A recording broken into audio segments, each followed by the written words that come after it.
Hello everyone, and welcome back to my Penumbra Overture Let's Play video series. Making sure sounds at right level. Keys almost popping out, yay. Anyway, if you remember the last episode, we arrived here. Oh, wait. As you noticed, I quit the zombie Let's Play, due to obvious visible issues, and ones that weren't so obvious due to the crashes that weren't, well, they were obvious, but you didn't get to see them because they were crashes.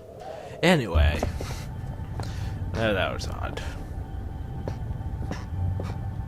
I'll still be continuing my Penumbra Overture and probably Penumbra Black Plague Let's Plays this month, since these work perfectly well and record, convert, and all that. So let's see what this is. I don't know. Badly fate, but let's get a closer feel of some species of animal. Yay! Some more on these. Yeah. Let's be a smaller species of that one thing I saw earlier, or just a juvenile. It's been dissected. The internal organs removed. Could be much older than that wall I demolished. Yeah, I have a dissected worm. Yes. The worm. Let's see if I can do this. That's a bad doing of the worm dance. In fact, it looks like a giant turd. Fly! Wow, that was bad. Fly! Yeah. But I can't throw much in this game. I mean, watch. Well, that was a decent throw. What is that? Oh, it's more reading. Yay. Ugh, my throat's bothering me with coughness and such. But anyway, KNR, Thursday, 1st January 1974. Increased sea traffic causes local concern. Inhabitants of a small village in the relatively desolate northwest have been reporting witnessing uncharacteristically large volumes of seaborne traffic over the past six months. Northwest Greenland is virtually uninhabited by modern standards, containing just 0.1 persons per square kilometer. One-third of the national average. Sea trade has dropped off dramatically since the closure of the northwestern lead and iron mines in March 1972. The mine itself ceased operation due to massive structure failure. Following apparently accidental detonation of standard mining explosives, where all 47 workers were assumed killed in the blast. Bodies were not recovered. Now locals are complaining of noise pollution caused by a high and steady volume of ships sailing close to shore. Fortunately, in order for any form of official inquiry to be undertaken, the registration codes of the ships in question must be recorded, as villagers claim the ships only travel under cover of darkness. This may mark a difficulty for their ongoing quest for justice. Eric Nunet, however. Odd. So apparently, a bunch of newspaper claims, all to do with biomaterials, science, local wildlife, or field studies. I don't see how that pertained to it, but whatever. Besides the birds. I can't move it. Seemed like a good idea to me at the time, but what's this? Copenhagen Post, Friday 21st December 1970. Superstition at Stink. Deaf mine still breathing. A worker at the northwestern iron mine in Greenland is missing, presumed dead. As of midnight last night, locals feel foul foul play. Mining now forms the largest single industry in Greenland. At 16 years old, the Northwestern Iron Mine is a relatively new part of a larger complex, which also includes a lead operation, and is built on the site of an older mine, later converted into a military bunker and finally closed in 1952. The iron mine retains its excellent work record in spite of the recent disappearance of an as yet unnamed worker. We have discovered that the man in question was a young laborer brought in from mainland Europe, possibly Denmark, and authorities on both sides of the strait are currently attempting to contact any family he may have left behind. The man disappeared 10 days ago, and the mine foreman has now exercised his power to declare him presumed dead. This decision, we are told, was not taken lightly. A thorough search of the mining operation was commissioned to no avail. Without the appropriate equipment or transport, the man could not have survived on the surface. With our superstition, Greenland has seen its increase in popularity over the past years. Some local inhabitants still claim that the land itself is cursed. This very paper read in our report was 4 years ago to today, discussing high suicide figures for the area. The findings at the time were considered to be inconclusive. Wait, Lars Jensen. Okay then. Yay, studies, what's this? Systems, microscope, functioning for research purposes, but we've come a long way since these were common. Can I pick it up and throw it at somebody? Like this pencil? Yeah. I don't know what, but oh well. What's in here? Nothing? Oh, seriously, you were just making me read too much. Wait. You don't have to read that? Very little still readable. Okay then. No, go back. I want the 100.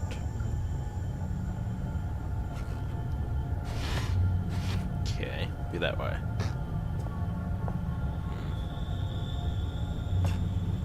Odd. Off.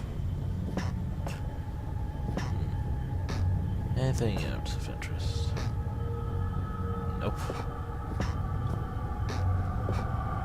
Wait, there's a massive crew drawings on the chalkboard. Okay then. Odd. What's this do? Nothing. Okay, what's this do? Oh yeah, nothing new. But I think the key's still in the lock. Okay then. How would I get it out? I don't know. Try this. Fine, try. No, move that off. Sorry about that. Freaking coughness and yeah. Ooh. Hey, that worked. I have no use for that newspaper, but oh, I have to actually unlock it using the key. Fine.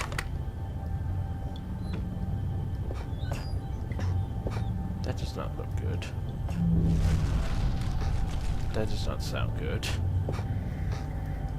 From the debris, I'd say something huge broke into the room. Glow stick. Huge broke into the room not too long ago. There's blood and slime everywhere.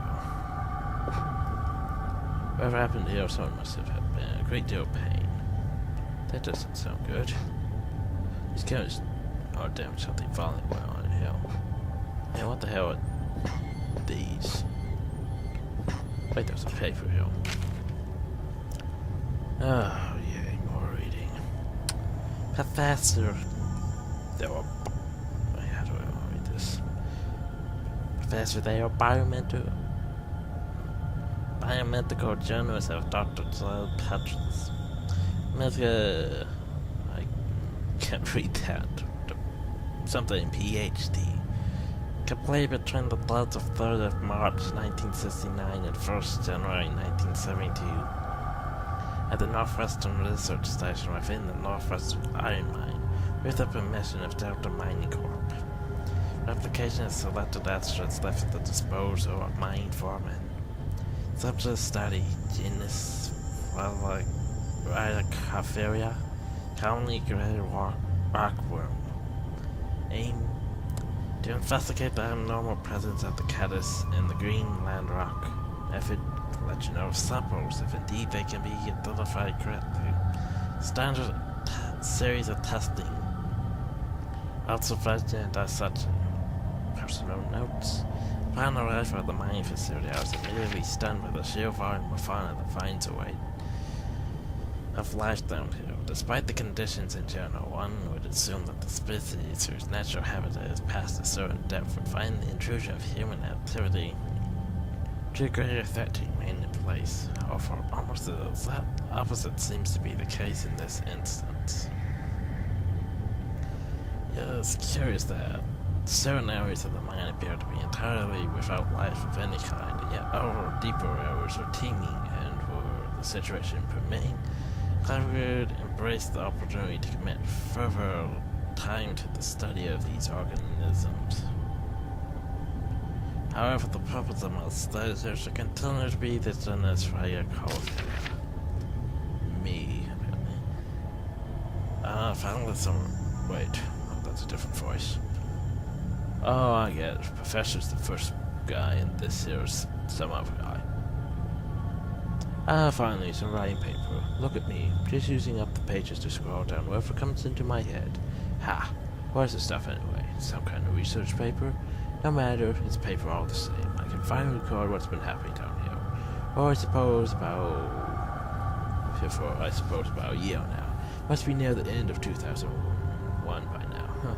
Wonder when Christmas was. No matter, too tired to write now. We'll rest a little first. Samples collected. The collection process has been far easier than I anticipated. The setup for the artificial environment for the Requiem went without hitch. The specimens themselves were so abundant as to make keeping them out far more challenging than containing them. They are all of different size, perhaps even beyond recorded size, and I can only assume that this is due to some lack of natural predators down here. Specimens are as follows: 3 adults in artificial habitat, 2 lawful infants dead. I've been down here 2 days now. Was mean to record events every day. First, 2 PCs securing the area. I've used some supplies from the old mine system to wall myself in here. Seems as safe a place as any, so those things should at least stay put for a little while. To that end, seems I've had a pretty lucky stumbling here. All this sold research is about something similar to what's been hiding me ever since I escaped this shelter 4 days ago. Don't get me wrong, after what they did damn it. After what they did to me back there, I'd rather be facing anything else, and after almost a year of fighting for our lives, we didn't really stand a chance anyway. Don't know how many are left inside. But this is good. These notes might have some way to fight the things. The Requiems that followed me here, I don't know how they knew I was coming or how they managed to follow me in the dark, but maybe I can work that out now. I found some old newspaper clippings, I guess. Referring to this mine, I had no idea it was so old. So big, I can now see why they built that facility here in the first place. A lot of history buried down here. It worries me, though. We've been resting all our hopes of rescuing on one of the scientists who escaped right near the start of it all. He got out almost as the chaos began, so we figured he might have made it out and brought help, but maybe me and him are due the same fate. Must record what's been going on, give the world the answers it needs so it doesn't fall prey to what's been released down here. But first I need to worry about myself, find a way out here and work out how to kill these worm things. Observations. The creatures are indeed larger than the previously recorded. The juveniles seem to still be growing, far beyond their natural limits, although the adults have now expired. We are watched with interest to see what the lifespan is of this particular subspecies. The worms appear to have 3 senses, as would be validated by previous research. They smell an extremely sensitive sense of touch, which allows them to detect vibrations in the rock in the same way that the human eye senses beams of light and process them into spectral images. Their natural prey is insects smaller than themselves, and haven't helped those insects because the worm is vicious and effective killer. He's wrong, they have no sense of smell. Today I attempted to distract them with a concoction I found lying around. But to no avail, however, it does seem that they detect movement via vibrations, which will explain how they can see in the dark. Damn, that's almost no way to escape them. I mean, there's almost no way to escape them downhill. I'm on their territory now. I spent 3 days encountering and I can still hear them outside the wall. As an extra precaution, I've locked myself in the smaller study area, connected to the main lab room. If they get through that wall, I doubt this door will stop them, but it's better than nothing, barely. Conclusions. The subspecies of Jonas Reichert is highly adapted for its environment. It will have released about the surface. It seems likely that it would quickly destroy the existing rock-grown population. Soon after that, the population will grow to a size far outstripping its own food supplies. Given its increasing size and lifespan already due to unknown conditions, I would hypothesize that the worm, if left in such conditions for a reasonable period of time, perhaps 3,000 to 4,000 years, could grow up to 4 or 3 inches, making a total of almost 1 foot long. However, should those conditions change or indeed magnify physical evolution, it could occur far more rapidly. Yeah, that one was definitely not a foot long. It was much bigger, I believe.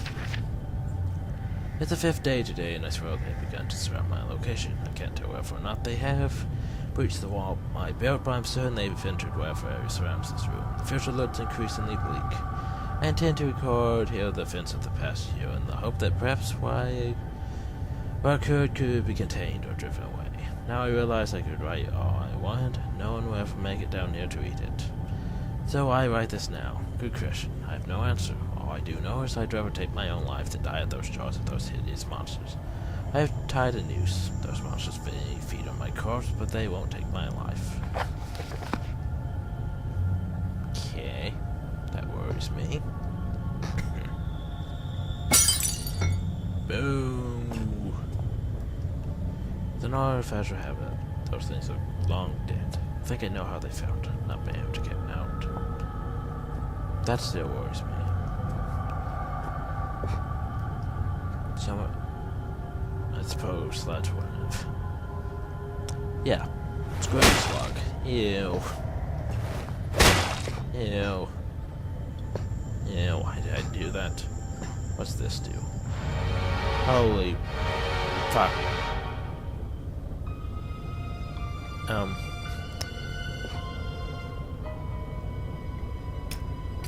I think I just...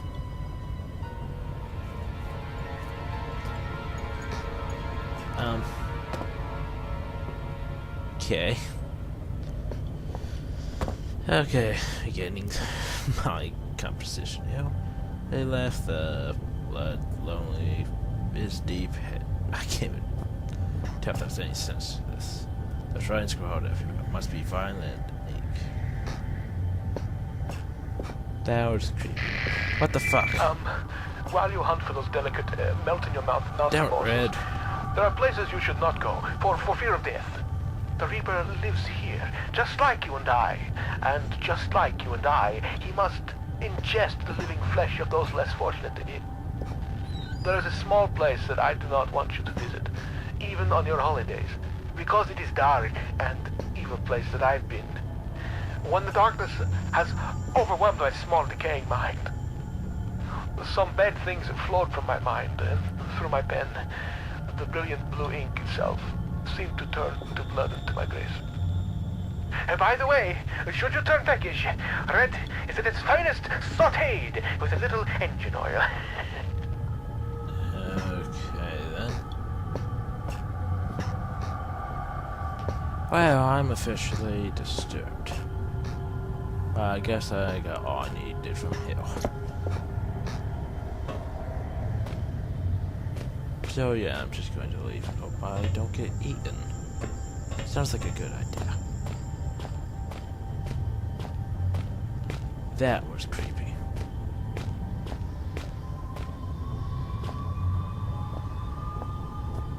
Why is this in my way?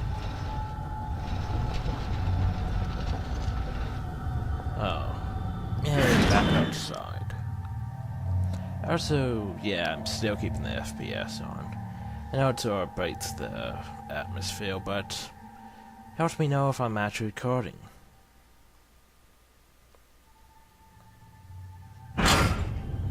Damn, that flash.